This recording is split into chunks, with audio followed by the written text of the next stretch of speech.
Hi friends, உங்கள் எல்லாருக்கும் வணக்கம். மௌமிதா சமையலுக்கு உங்களை அன்புடன் வரவேற்கிறேன். இன்றைக்கி நம்ம பார்க்க போகிற ரெசிபி தேங்காய் புலாவ். இதில் பட்டாணியும் சேர்த்து நம்ம பண்ண போகிறோம். இது ரொம்ப சூப்பராக இருக்குங்க. இது குழந்தைங்கள்லேருந்து பெரியவங்க வரைக்கும் எல்லாருக்குமே பிடிக்கும். ரொம்ப ஈஸியாகவே இருக்கும். வாங்க இது எப்படி செய்யறதுன்னு பார்க்கலாம். முதல்ல ஒரு பாத்திரத்தை சூடானதுக்கப்புறமா 5 ஸ்பூன் எண்ணெய் சேர்த்துருக்கேன். எண்ணெய் நல்லா பொரிஞ்சு வர நேரத்தில் நம்ம ஸ்பைசஸ் ஐட்டம்ஸ் இருக்குல்ல, அதெல்லாம் சேர்த்துக்கலாம். பெருஞ்சீரகம் சேர்த்துக்கலாம். அடுத்ததாக 1/2 கிலோ வெங்காயம், பச்சை மிளகாய், ஒரு 5 பீஸ் பச்சை மிளகாய் சேர்த்துக்கோங்க. ஏன்னா காரம் நம்ம பச்சை மிளகாய் தான் சேர்க்க போகிறோம். வேறு எந்த மசாலா ஐட்டமும் நம்ம இதில் சேர்க்க போகிறது கிடையாது. அதனால் காரம் உங்களுக்கு ஏற்ற மாதிரி சேர்த்துக்கோங்க.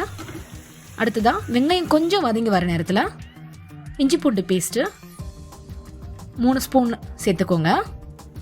இதை நல்லா இப்போது வதக்கி விடலாம்.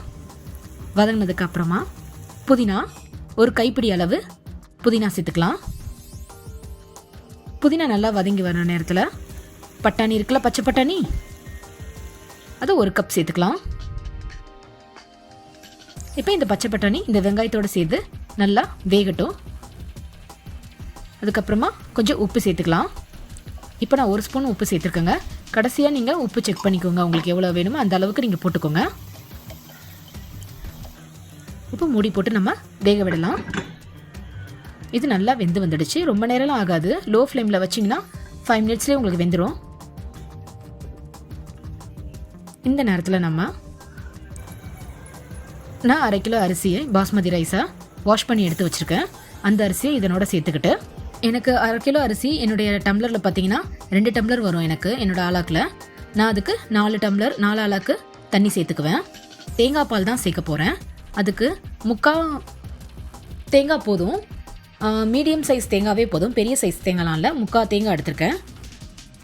அப்போது நான் 2 டம்ளர் தேங்காய் பால், 2 டம்ளர் தண்ணி சேர்த்துருக்கேன்.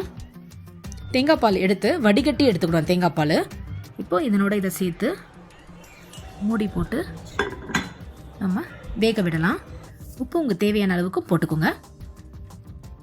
பாருங்கள், நல்லா வெந்து வந்துடுச்சு. இப்போ நம்மளுடைய கோகனட் பட்டாணி புலாவ் ரெடி ஆகிடுச்சு. நம்ம ஆல்ரெடி மஷ்ரூம் கிரேவி பார்த்துருக்கோம்ல, அது இந்த சாதத்துக்கு ரொம்ப அருமையாக இருக்குங்க. கண்டிப்பாக சண்டே டைமில் உங்கள் வீட்டில் செஞ்சு பாருங்கள். ரொம்ப சூப்பராக வருங்க.